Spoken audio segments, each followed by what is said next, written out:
No sé si tú has sentido alguna vez ese escalofrío que no viene del viento, sino de un lugar específico de la calle.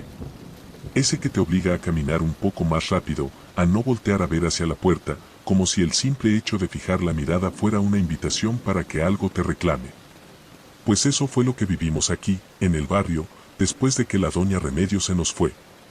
La doña Remedios era de esas vecinas que uno saluda por compromiso y luego olvida.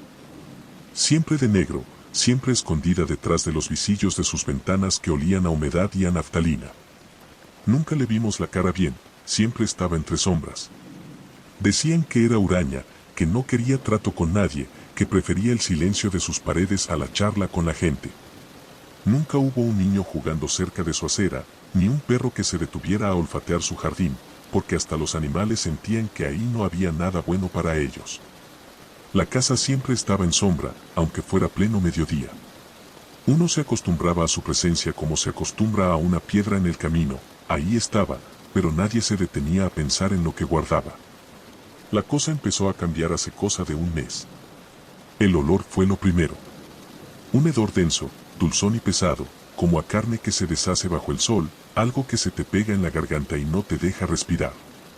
Nadie se atrevía a decir nada hasta que el tufo se volvió insoportable, inundando la calle entera.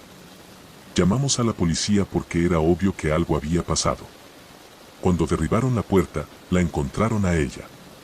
Estaba tendida en el centro de la sala, rodeada de un círculo de velas negras que se habían consumido hasta dejar solo un charco de cera y ceniza, y extrañas figuras talladas en madera, con formas que dolía mirar. Lo que nos dejó fríos no fue solo encontrar el cuerpo en ese estado, sino la casa. Por fuera parecía una vivienda normal, pero por dentro, aquello parecía un santuario a algo que no quiero ni nombrar. Había rastros de sangre seca en los zócalos y una colección de objetos que no parecían de este mundo, pieles de animales que no reconocíamos. Frascos con líquidos oscuros y símbolos pintados en las paredes que hacían que a uno le dieran náuseas. El velorio se hizo porque la ley así lo exige, pero te juro, Carlos, que nadie quería estar ahí. La casa, que hasta ese día se veía decente, empezó a transformarse ante nuestros propios ojos, como si la muerte de la vieja hubiera sido el interruptor que encendía una maldición dormida. Fue un proceso que desafía lo que uno conoce como realidad. Apenas enterraron a la vieja, empezó la decadencia. No fue algo gradual, fue una caída libre.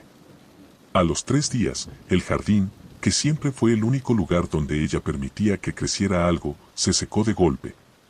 Las flores, que eran hermosas, se volvieron ceniza en cuestión de minutos.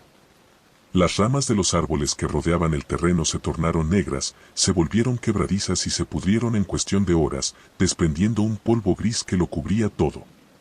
La madera del frente de la casa empezó a astillarse, el cemento se agrietó y la pintura se descascaró con una velocidad que parecía un video acelerado. En una semana, la fachada que todos conocíamos pasó a verse como una ruina que llevaba 20 años abandonada. La gente empezó a decir que la doña no se había ido del todo, que algo se había quedado cuidando sus secretos. Empezaron a aparecer cosas. Pájaros, cuervos, sobre todo, que caían muertos en nuestros patios, con las alas torcidas de forma antinatural, como si hubieran intentado escapar de algo que no tenía salida. Los niños dejaron de jugar afuera, decían que desde el interior de la casa, incluso con las ventanas tapiadas, se escuchaba un susurro constante. Un murmullo que se metía en la cabeza y que hablaba en un idioma que nadie aquí entendía. Era un sonido siseante, como el de muchas serpientes moviéndose sobre hojas secas. Lo peor era el ambiente. No podías pasar frente a esa casa sin sentir que te pesaba el alma, como si el aire allí fuera más denso, cargado de una malicia que te presionaba los pulmones. Y la decadencia no se quedó en su propiedad. Empezó a saltar a las casas vecinas. A los vecinos de al lado, las plantas de maíz se les pusieron negras de la noche a la mañana.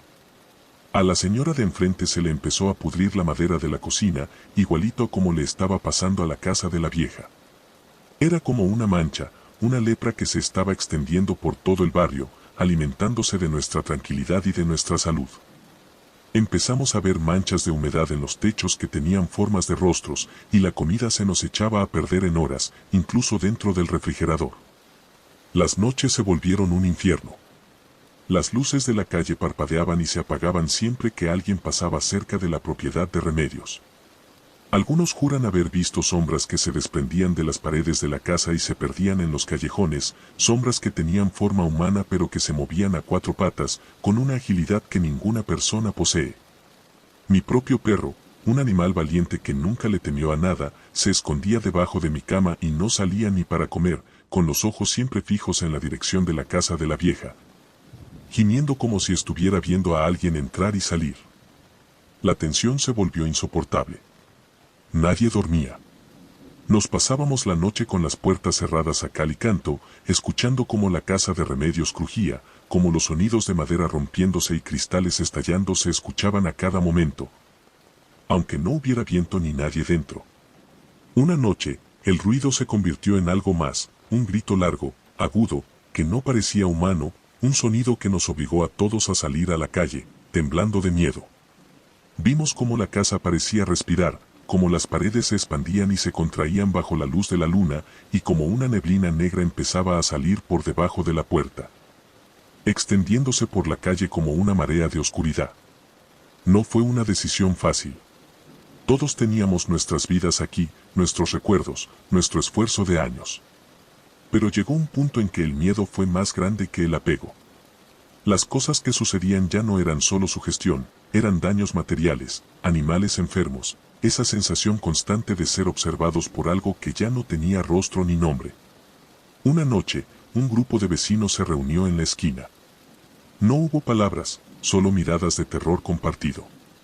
Todos sabíamos lo mismo, esa casa no era una vivienda, era un ancla que nos estaba hundiendo a todos en una oscuridad que no se iba a detener hasta que no quedara ni un alma viva en el barrio.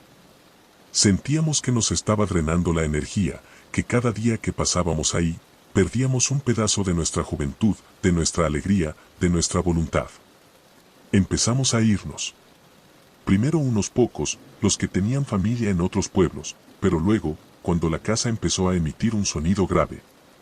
Una vibración que rajaba los vidrios de las casas de toda la cuadra y hacía temblar el suelo como si hubiera un terremoto localizado, el resto de nosotros simplemente levantó lo que pudo y huyó. No hubo ventas, no hubo mudanzas organizadas. Dejamos muebles, ropa, recuerdos, solo queríamos salir de ahí antes de que la casa nos reclamara también a nosotros. Hoy, cuando paso por la carretera principal y veo a lo lejos lo que queda de nuestro barrio, todavía siento ese vacío. La casa de la doña Remedios sigue ahí, una estructura esquelética y podrida, un monumento a la podredumbre, en medio de lo que alguna vez fue un lugar alegre y lleno de vida. La vegetación se ha comido lo que quedaba de las otras casas, pero alrededor de la suya, no crece nada. A veces me pregunto si ella realmente murió, o si simplemente decidió que no quería vecinos, que prefería que su casa fuera el centro de algo mucho más grande, un nido de oscuridad que todavía espera ahí. En el silencio de las 3 de la mañana, a que algún incauto se atreva a pasar por ahí para ver lo que quedó de nuestra antigua vida. Y lo que más me aterra, Carlos, no es que la casa siga ahí, es que a veces, cuando paso por el cruce que lleva al barrio, escucho mi nombre, susurrado con la voz de la doña Remedios, llamándome para que vuelva a casa.